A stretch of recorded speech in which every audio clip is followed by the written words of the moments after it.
बोलो बृहस्पति देवता की जय। ओम श्री बृहस्पति नमः। आज सुनिए बृहस्पतिवार व्रत कथा। प्राचीन समय की बात है। भारतवर्ष में एक राजा राज्य करता था। वह बड़ा प्रतापी और दानी था।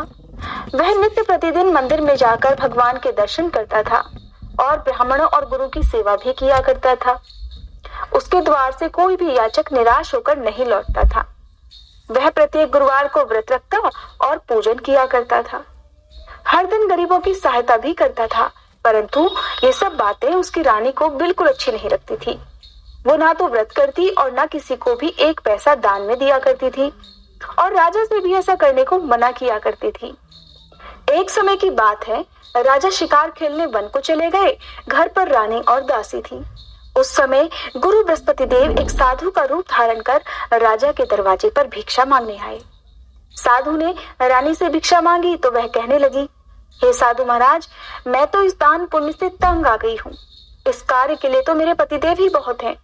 अब आप ऐसी कृपा कीजिए कि सारा धन नष्ट हो जाए और मैं आराम से रह सकूं। साधु रूप बृहस्पति देवता ने कहा, हे देवी, तुम तो बड़ी विचित्र हो। संतान और धन से कोई दुखी नहीं होता है, इसको तो सभी चाहते हैं। अगर तुम्हारे पास अधिक धन है तो भूखे मनुष्यों को भोजन कराओ, प्याऊ लगवाओ, ब्राह्मणों को दान दो, धर्मशालाएं बनवाओ, कुआं, तालाब, बावड़ी, बाग बगीचे आदि का निर्माण कराओ और निर्धन कुंवारी कन्याओं का विवाह कराओ, साथ ही यज्ञ भी कराओ। इस प्रकार के कर्मों से आपके कुल का और आपका नाम परलोक में भी सार्थक होगा और स्वर्ग की प्राप्ति भी होगी। परंतु रानी को साधु की इन बातों से कोई असर नहीं पड़ा। उसने कहा, हे साधु महाराज, मुझे ऐसे धन की आवश्यकता ही नहीं जो मैं लोगों को दान देती फिरूं और जिसको रखने और संभालने में ही मेरा सारा समय नष्ट हो जाए। तब साधु ने कहा, हे देवी, अगर तुम्हारी ऐसी ही इच्छा है तो जैसा मैं तुम्हें बताता हूँ वैसा ही करना। बृहस्पतिवार के दिन घर को गोबर से लीपना, अपने केशों को पीली मिट्टी से धोना, केशों को धोते समय स्नान करना, राजा से कहना वह हजामत करवाए। इस प्रकार लगातार 7 बृहस्पतिवार ऐसा करने से तुम्हारा धन नष्ट हो जाएगा। ऐसा कहकर साधु महाराज अंतर्ध्यान हो गए। रानी ने साधु के कहने के अनुसार 7 बृहस्पतिवार तक वैसा ही करने का विचार किया। साधु के बताए अनुसार कार्य करते हुए केवल 3 बृहस्पतिवार ही बीते थे कि उसकी समस्त धन संपत्ति नष्ट हो गई। अब भोजन के लिए दोनों समय परिवार तरसने लगा तथा सांसारिक भोगों से दुखी रहने लगा। तब वह राजा रानी से कहने लगा कि हे रानी, तुम यहाँ पर रहो, मैं दूसरे देश को जाता हूँ। क्योंकि यहाँ पर मुझे सभी मनुष्य जानते हैं, इसलिए मैं यहाँ कोई कार्य नहीं कर सकता। अब मैं परदेश जा रहा हूँ, वहां कोई काम धंधा करूंगा, शायद हमारे भाग्य बदल जाए। ऐसा कहकर राजा परदेश चला गया। वह वहां जंगल से लकड़ी काट कर लाता और शहर में बेचता। इस तरह जीवन व्यतीत करने लगा। इधर राजा के बिना रानियां और दासियां दुखी रहने लगी। किसी दिन भोजन मिलता तो किसी दिन जल पीकर ही रह जाती। एक समय रानी और दासियों को 7 दिन तक बिना भोजन के रहना पड़ा। तब रानी ने अपनी दासी से कहा, हे दासी, यहाँ पास के ही नगर में मेरी बहन रहती है, वह बहुत धनवान है। जा, उसके पास जा और वहां से 5 सेर बेझड़ मांग कर ले आ, जिससे कुछ समय के लिए गुजर हो जाएगा। अब दासी रानी की बात मानकर रानी की बहन के पास गई। रानी की बहन उस समय पूजा कर रही थी। वह बृहस्पतिवार का दिन था। दासी ने रानी की बहन से कहा, हे रानी, मुझे आपकी बहन ने भेजा है, मुझे 5 सेर बेझड़ दे दो। दासी ने ये बात अनेक बार कही, परंतु रानी की बहन ने कोई उत्तर नहीं दिया, क्योंकि वह उस समय बृहस्पतिवार की कथा सुन रही थी। जब दासी को रानी की बहन से कोई उत्तर नहीं मिला तब वह बड़ी दुखी हुई। अब उसने सोचा कि रानी तो बहुत घमंडी है। उसे क्रोध भी आया और वह लौटकर रानी से कहने लगी, हे रानी, आपकी बहन तो बहुत ही घमंडी है। वो तो छोटे लोगों से बात भी नहीं करती। मैंने उससे कहा तो उसने कोई उत्तर नहीं दिया। तब मैं वापस चली आई। रानी बोली, हे दासी, इसमें उसका कोई दोष नहीं है। जब बुरे दिन आते हैं तब कोई सहारा नहीं देता और अच्छे बुरे का पता केवल विपत्ति में ही लगता है। अब जो ईश्वर की इच्छा होगी वही होगा। ये सब हमारे भाग्य का दोष है। उधर रानी की बहन ने सोचा कि मेरी बहन की दासी आई थी, परंतु मैं उससे नहीं बोली, इससे वह बहुत दुखी हुई होगी। अतः कथा सुनकर और विष्णु भगवान का पूजन समाप्त कर वह अपनी बहन के घर आई और कहने लगी, हे बहन, मैं उस समय बृहस्पतिवार का व्रत कर रही थी। तुम्हारी दासी हमारे घर आई थी, परंतु जब तक कथा होती है तब तक हम ना तो उठते हैं ना बोलते हैं, इसीलिए मैं नहीं बोली। कहो दासी क्यों गई थी? रानी बोली, बहन हमारे घर अनाज नहीं था। वैसे तुमसे कोई बात छुपी नहीं है, इसी कारण मैंने दासी को तुम्हारे पास 5 सेर बेझर लेने के लिए भेजा था। रानी की बहन बोली, बहन देखो, बृहस्पति भगवान सबकी मनोकामनाएं पूर्ण करते हैं। देखो शायद तुम्हारे घर में अनाज रखा हो। यह सुनकर दासी घर के अंदर गई तो उसे वहां एक घड़ा बेझर का मिल गया। ये देखकर रानी की दासी बड़ी हैरान हुई, क्योंकि उसने एक एक बर्तन इससे पहले देख लिया था, लेकिन उसे कुछ नहीं मिला। तब उसने बाहर आकर रानी को बताया। अब दासी अपनी रानी से कहने लगी, हे रानी देखो, वैसे हमको जब रोज अन्न नहीं मिलता तब हम रोज व्रत ही तो करते हैं। अगर इनसे व्रत की विधि और कथा पूछ ली जाए तो उसे हम भी किया करेंगे। दासी के कहने पर रानी ने अपनी बहन से बृहस्पतिवार व्रत के बारे में पूछा। उसकी बहन ने बताया, हे रानी बहन, बृहस्पतिवार को सूर्योदय से पहले उठकर स्नान करके बृहस्पतिवार का व्रत करना चाहिए, लेकिन उस दिन सिर नहीं धुलना चाहिए। बृहस्पतिवार के व्रत में चने की दाल और मुनक्का से विष्णु भगवान का केले के वृक्ष की जड़ में पूजन करना है और दीपक जलाना है। उस दिन केवल एक समय ही भोजन करना चाहिए। भोजन पीले खाद्य पदार्थ का करें तथा कथा भी सुने। इस प्रकार करने से गुरु भगवान प्रसन्न होते हैं, अन्न पुत्र धन देते हैं और सभी मनोकामनाएं पूर्ण करते हैं। व्रत और पूजन की विधि बताकर रानी की बहन तो अपने घर लौट आई। अब रानी और दासी दोनों ने निश्चय किया कि बृहस्पति देव भगवान का पूजन जरूर करेंगे। 7 दिन बाद जब बृहस्पतिवार आया तब उन्होंने व्रत रखा। गुड़साल में जाकर चना और गुड़ बीन लाई तथा उसकी दाल से केले की जड़ और भगवान विष्णु का पूजन किया। अब पीला भोजन कहाँ से आए? दोनों बड़ी दुखी हुई, परंतु उन्होंने व्रत किया था, इस कारण बृहस्पति भगवान प्रसन्न थे। एक साधारण व्यक्ति के रूप में वे 2 थालों में सुंदर पीला भोजन लेकर आए और दासी को देकर कहने लगे, हे दासी, ये भोजन तुम्हारे और रानी के लिए है, तुम दोनों कर लेना। दासी भोजन पाकर बड़ी प्रसन्न हुई और रानी से बोली, रानी जी भोजन कर लो। रानी को भोजन आने के बारे में कुछ भी पता नहीं था, इसलिए वो दासी से बोली, जा तू ही भोजन कर ले, क्यों तू हमारी व्यर्थ में हंसी उड़ाती है? दासी बोली, एक व्यक्ति ये भोजन देकर गया है। तब रानी कहने लगी, वो भोजन तेरे लिए ही देकर गया होगा, इसलिए तू ही भोजन कर। दासी ने कहा, हे रानी, वो व्यक्ति हम दोनों के लिए 2 थालों में भोजन देकर गया है, इसलिए मैं और आप दोनों ही साथ साथ भोजन करेंगी। तब दोनों ने गुरु भगवान को नमस्कार कर भोजन किया। इसके बाद से वे दोनों प्रत्येक बृहस्पतिवार को गुरु भगवान का व्रत और पूजन करने लगी। बृहस्पति भगवान की कृपा से उनके पास धन हो गया, परंतु रानी फिर से पहले की तरह आलस्य करने लगी। तब दासी कहने लगी, हे रानी देखो, तुम पहले भी इसी प्रकार आलस्य करती थी, तुम्हें धन रखने में कष्ट होता था, इस कारण सभी धन नष्ट हो गया था। अब जब गुरु भगवान की कृपा से हमें धन मिला है तब तुम्हें फिर से आलस्य होता है। बड़ी मुसीबतों के बाद हमने ये धन पाया है, इसलिए अब हमें दान पुण्य करना चाहिए। तुम भूखे मनुष्यों को भोजन कराओ, प्याऊ लगवाओ, ब्राह्मणों को दान दो, कुआं तालाब बावड़ी आदि का निर्माण कराओ, मंदिर पाठशाला बनवाकर दान दो, कुंवारी कन्याओं का विवाह कराओ, धन को शुभ कार्यों में खर्च करो, जिससे तुम्हारे कुल का यश बढ़ेगा और तुम्हें स्वर्ग प्राप्ति होगी और तुम्हारे पितर भी प्रसन्न होंगे। तब दासी की बात मानकर रानी ने इस प्रकार के कर्म करने प्रारंभ कर दिए, जिससे उनका यश फैलने लगा। एक दिन रानी और दासी आपस में विचार करने लगी कि न जाने राजा किस दशा में होंगे, उनकी कोई खोज खबर भी नहीं है। अब गुरु भगवान से उन्होंने प्रार्थना की और भगवान ने रात में राजा को सपने में दर्शन देकर कहा, हे राजा उठ, तेरी रानी तुझको याद करती है, अब अपने देश को लौट जा। राजा प्रातःकाल उठकर जंगल से लकड़ियां काटकर लाने के लिए जंगल की ओर चल पड़ा। जंगल से गुजरते हुए वह सोचने लगा, रानी की गलती से उसे कितने दुख भोगने पड़े। राजपाट छोड़कर उसे जंगल में आकर रहना पड़ा, जंगल से लकड़ियां काट काट कर बेचकर गुजारा करना पड़ा।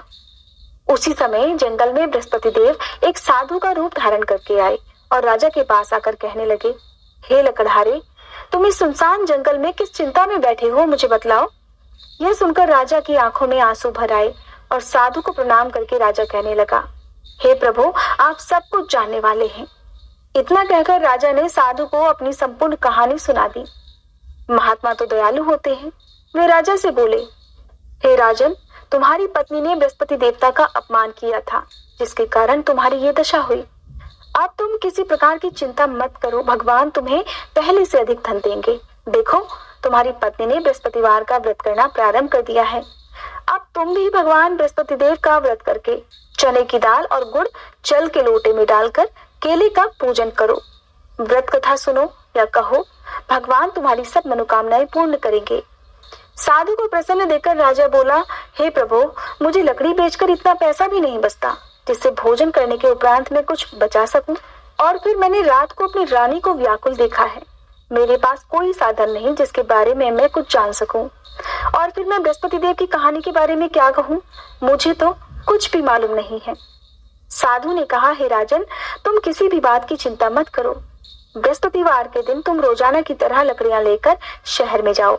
तुम्हें रोज से 2 गुना धन प्राप्त होगा, जिससे तुम भलीभांति भोजन भी कर लोगे और बृहस्पति देव की पूजा का सामान भी आ जाएगा।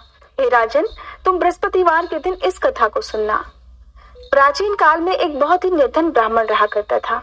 उसकी कोई भी संतान नहीं थी।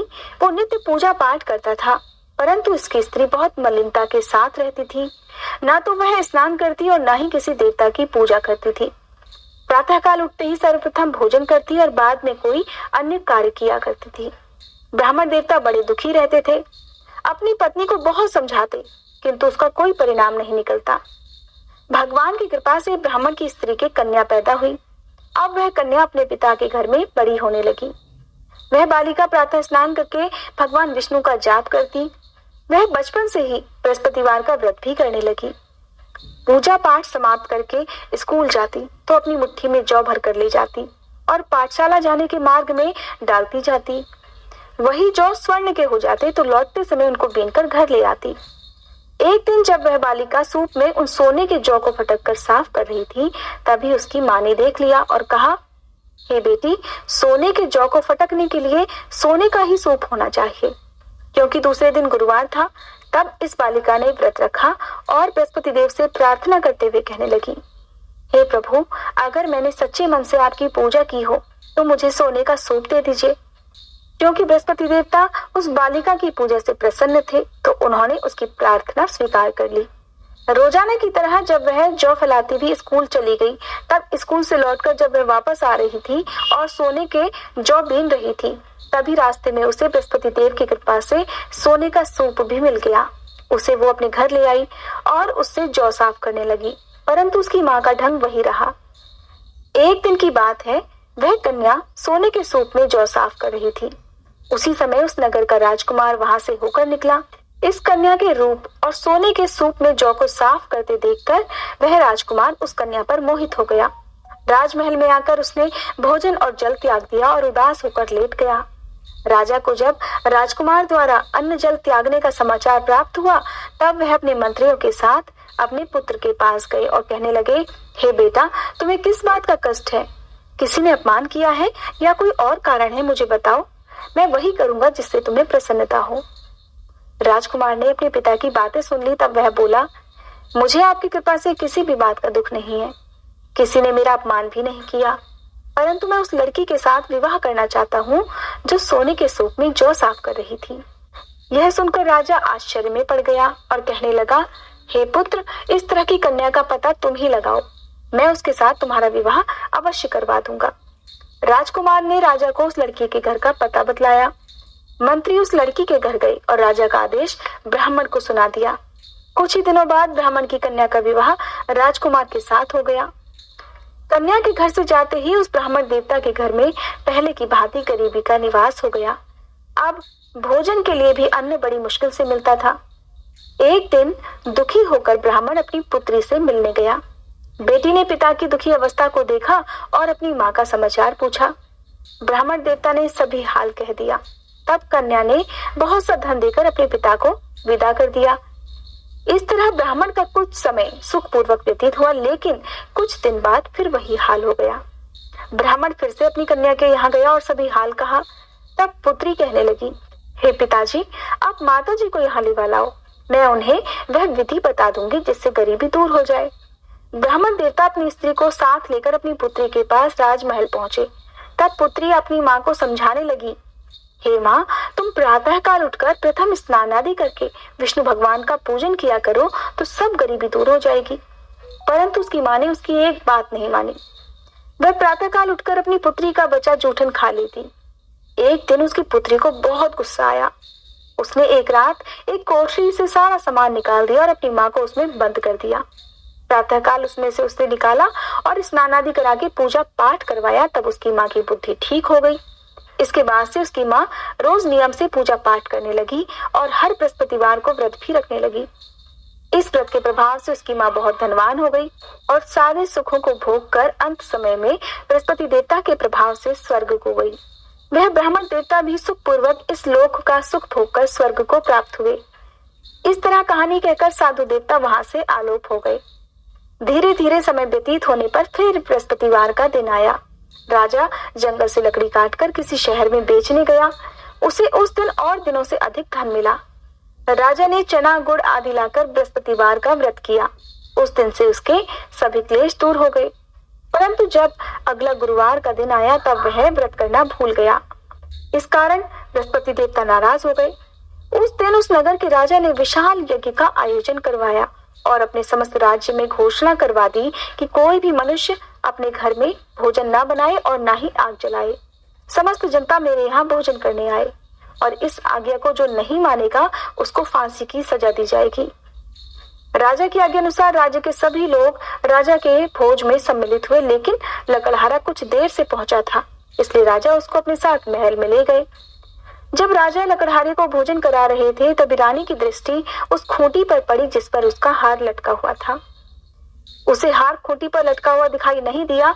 तब रानी ने सोचा कि शायद मेरा हार इस लकड़हारे ने चुरा लिया है। उसी समय सैनिकों को बुलवाकर उसने लकड़हारे को जेल में डलवा दिया। अब जब लकड़हारा जेल खाने में डल गया तो वह दुखी होकर सोचने लगा कि न जाने कौन से पूर्व जन्म के कर्मों से मुझे ये दुख प्राप्त हुआ है, और उसी साधु को याद करने लगा जो कि जंगल में मिला था।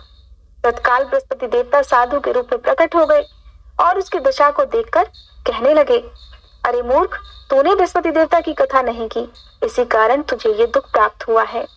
अब चिंता मत कर, बृहस्पतिवार के दिन जेलखाने के दरवाजे पर 4 पैसे पड़े मिलेंगे, तो उनसे बृहस्पति देव की पूजा करना और तेरे सभी कष्ट दूर हो जाएंगे। अगले बृहस्पतिवार उसे जेल के दरवाजे पर 4 पैसे पड़े मिले। राजा ने पूजा का सामान मंगवाकर कथा कही और प्रसाद बांटा।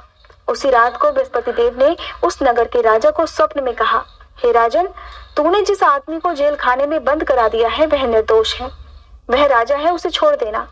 रानी का हार उसी खूंटी पर लटका हुआ है। अगर तू ऐसा नहीं करेगा तो मैं तेरे राज्य को नष्ट कर दूंगा। राजा प्रातःकाल उठा तो उसने खूंटी पर हार टंगा हुआ देखा। उसने लकड़हारे को बुलाकर क्षमा मांगी और योग्य सुंदर वस्त्र आभूषण देकर उसे विदा कर दिया। इस प्रकार गुरुदेव की आज्ञा पाकर राजा अपने नगर को चल दिया। राजा जब नगर के निकट पहुंचा तो उसे बड़ा ही आश्चर्य हुआ। नगर में पहले से अधिक बाग, तालाब, कुएं और बहुत सी धर्मशालाएं, मंदिर आदि बने हुए थे। राजा ने पूछा, ये किसका बाग और धर्मशाला है?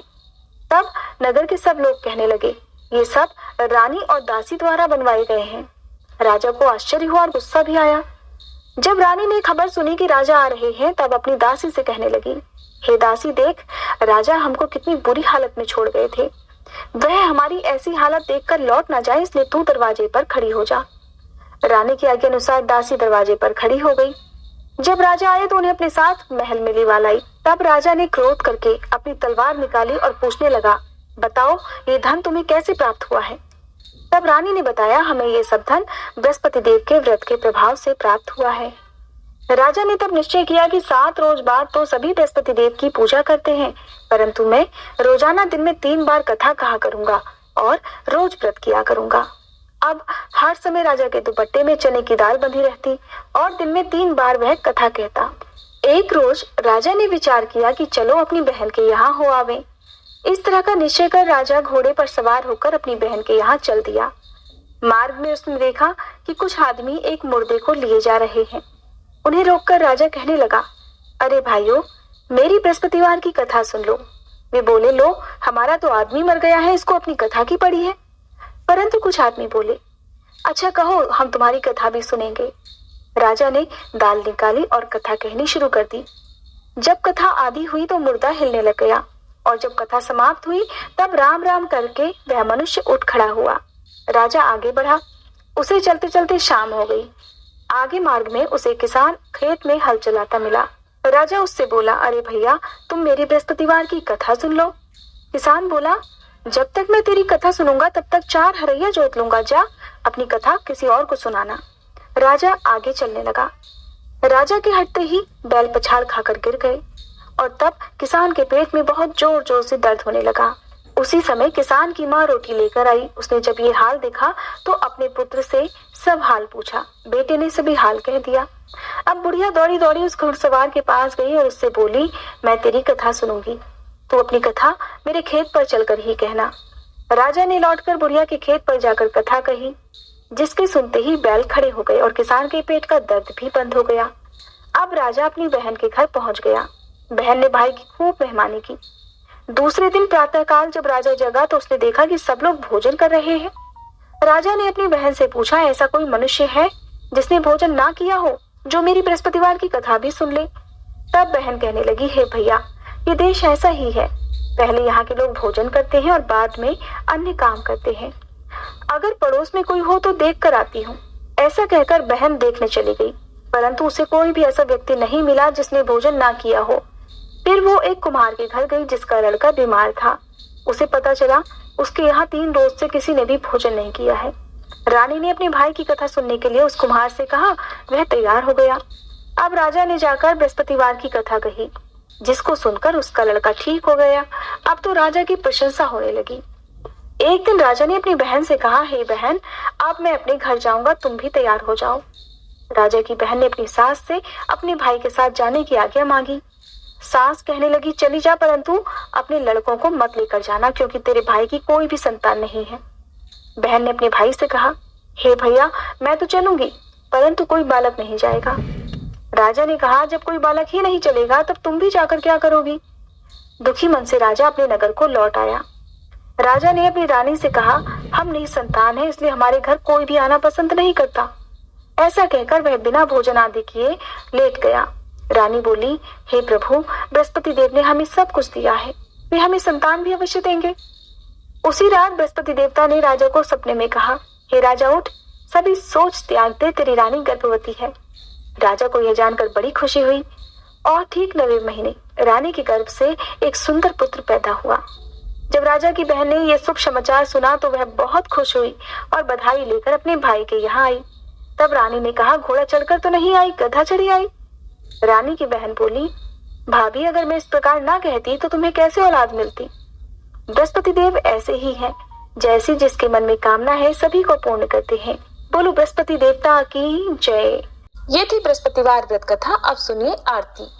ओम जय बृहस्पति देवा, स्वामी जय बृहस्पति देवा, छिन छिन भोग लगाऊं कदली फल मेवा।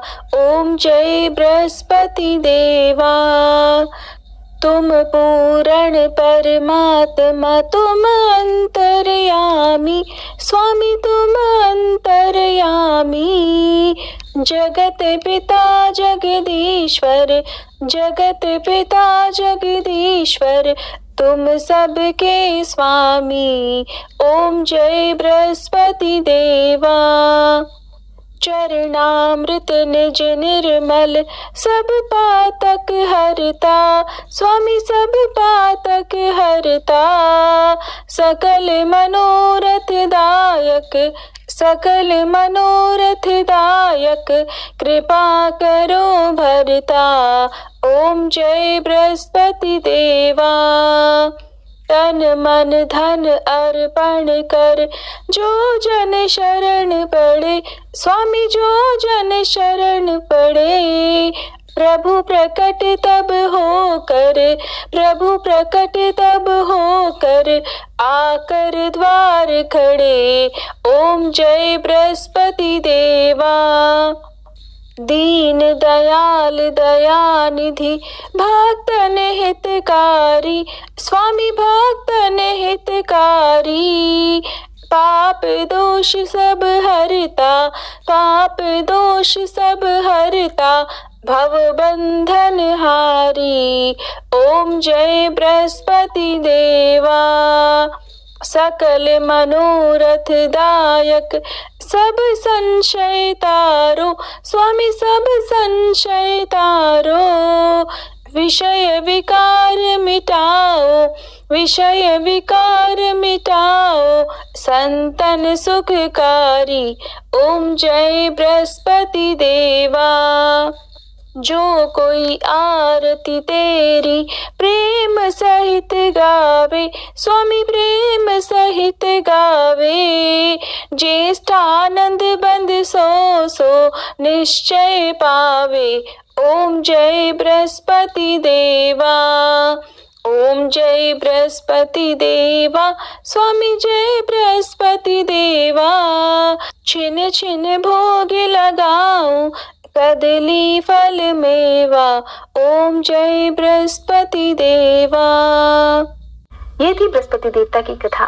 अगर आज की ये वीडियो आपको पसंद आई हो तो वीडियो को लाइक करने के साथ ही चैनल को सब्सक्राइब करके बेल आइकन प्रेस करना मत भूलिएगा। दोस्तों, आपको बृहस्पतिवार की कथा कैसी लगी कृपया कमेंट कर ज़रूर बताएं। वीडियो पसंद आया हो तो लाइक करें और अपने दोस्तों के साथ शेयर करें। कमेंट बॉक्स में जय श्री कृष्णा लिखना ना भूलें। ऐसी ही और सी बहुत सारी कहानियों को सुनने के लिए चैनल को सब्सक्राइब जरूर करें। बृहस्पति देव की जय।